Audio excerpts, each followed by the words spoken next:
In a galaxy that runs on fear, where apex predators are tools of war, the rules are simple: kill or be killed.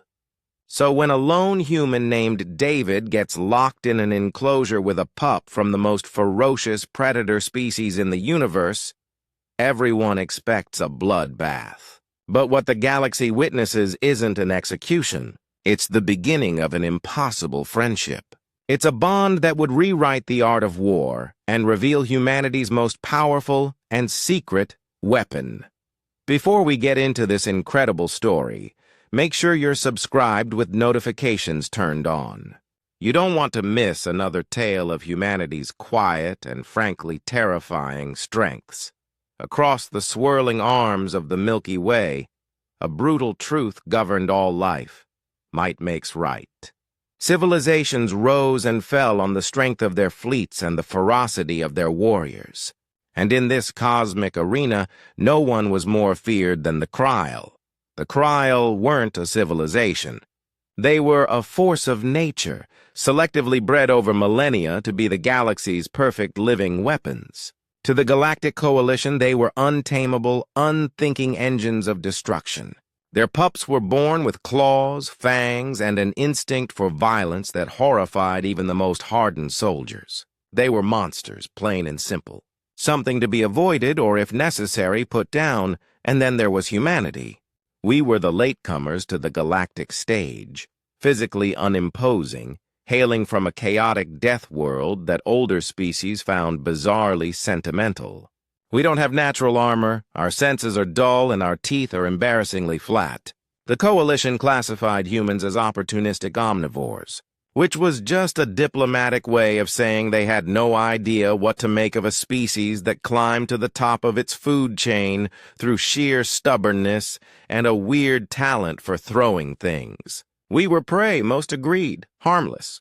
It was this assumption that led to the test, not a test for humanity, but a test of a theory. At the elite Galactic Combined Arms Academy, survival simulations were the ultimate crucible.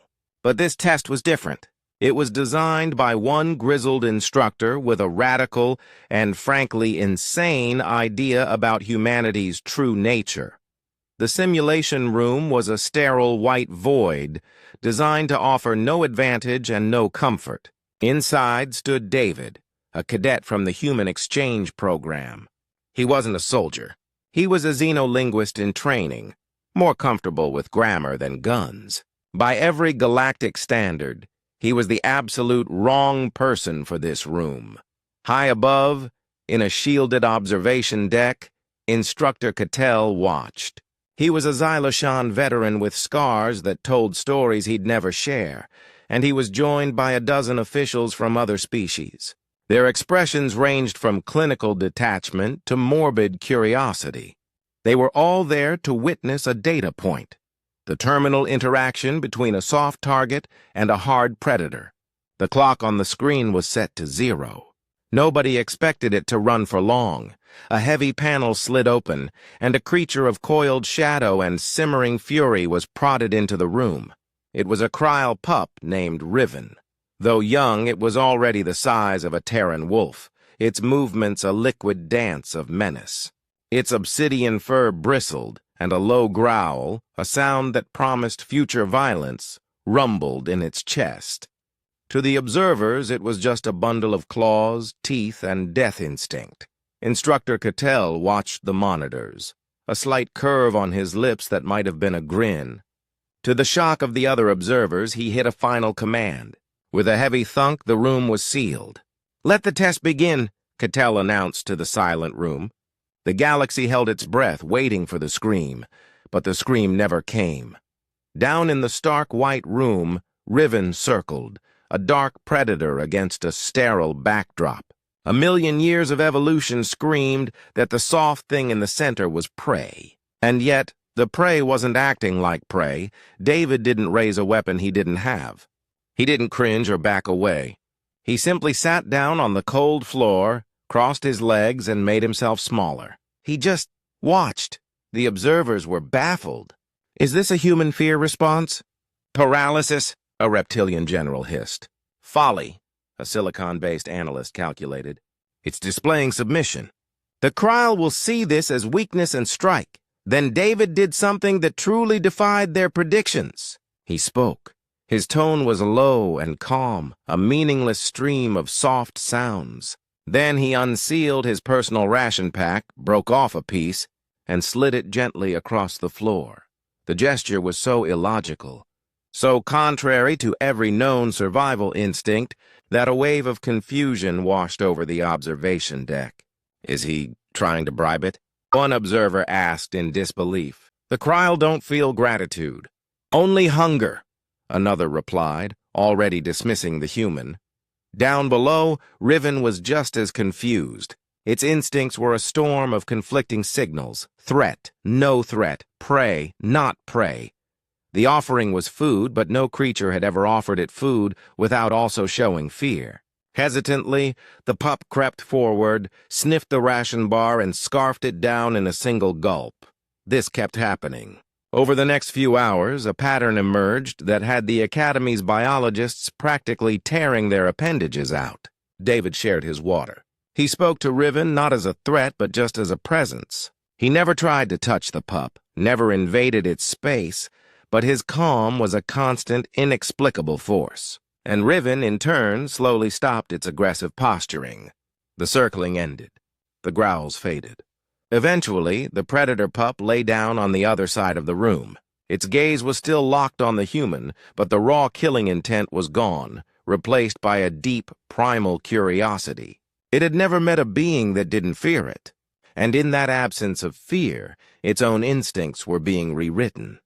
Up in the observation deck, the mood had shifted from morbid certainty to stunned disbelief.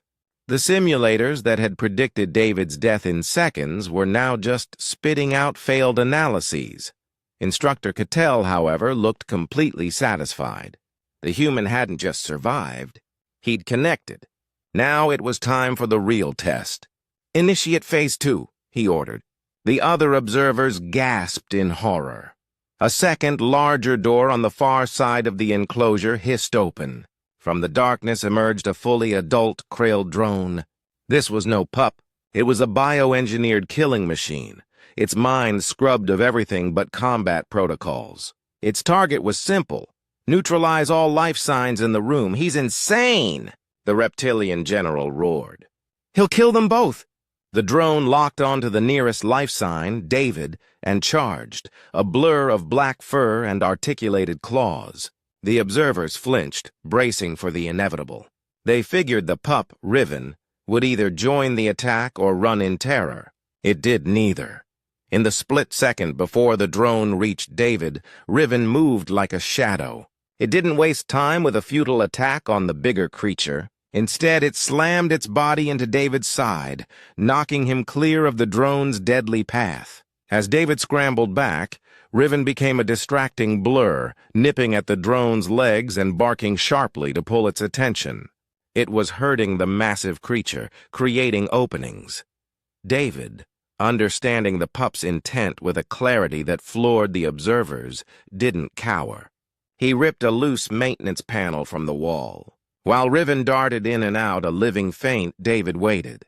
When the pup drew the drone's attention one last time, David lunged, slamming the metal panel hard against the sensory nodules on the drone's head. Together, the human and the pup moved in a deadly, improvised dance. It was perfect pack hunting. They weren't trying to kill the drone. They were working together to disable it. Finally, with one more coordinated strike, Riven tripped the drone while David brought the panel down hard on its neck, severing a bundle of control cables. The drone twitched and went still. In the silence that followed, Riven didn't celebrate. It immediately moved to stand defensively in front of David, planting its body between the human and the incapacitated drone. A low growl rumbled in its chest, a clear, unmistakable message to the entire universe. "This human is mine. He is part of my pack." Absolute silence fell over the observation deck. No one was looking at the clock anymore. The data streams were meaningless. They had just watched a biological and sociological impossibility unfold.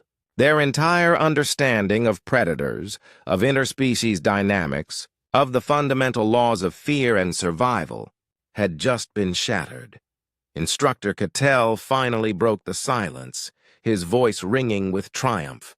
"That," he said, gesturing to the screen, "is the human secret weapon." He turned to the stunned faces of his colleagues. "For millennia, you've looked at the predators of the galaxy and seen only monsters to be killed or tools to be used. Humanity looked at the predators on their own world and saw partners." He laid out his theory. Humanity's evolutionary advantage was never claws or fangs, but an unmatched ability to pack bond with anything. We don't just tame predators. We adopt them. We don't command them with fear. We earn their loyalty with empathy. The footage of the test didn't stay at the Academy.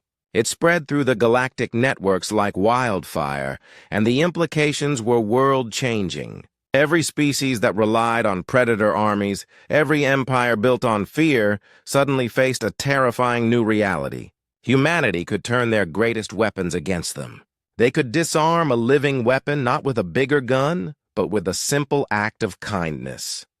The story of David and Riven became a legend, the first chapter in a new galactic age. It was the moment the galaxy learned that humanity's most dangerous weapon wasn't a piece of technology. It was our Death-Worlder ability to look at a monster and see a friend. And in a universe run on fear, that kind of empathy was the most terrifying and powerful force of all. Humanity didn't just survive the galaxy. They were starting to reshape it, not through conquest, but connection. The bond between a linguist and a predator pup was the first shot in a quiet revolution, proving that true power isn't the ability to destroy your enemies, but the strength to turn them into your most loyal allies. If you believe courage and compassion are humanity's true strengths, subscribe for more stories. And let us know in the comments, what do you think the galaxy's next lesson will be?